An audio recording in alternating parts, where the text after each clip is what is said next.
The earth is the Lord's and the fullness thereof, the world and they that dwell therein. For he hath founded it upon the seas and established it upon the floods.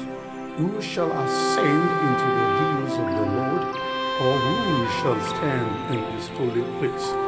He that hath clean hands and a pure heart, who hath not lifted up his soul unto vanity, or sworn deceitfully. He shall receive the blessings from the Lord, and righteousness from the God of his salvation. This is the generation of them that seek him, that seek thy face, O Jacob.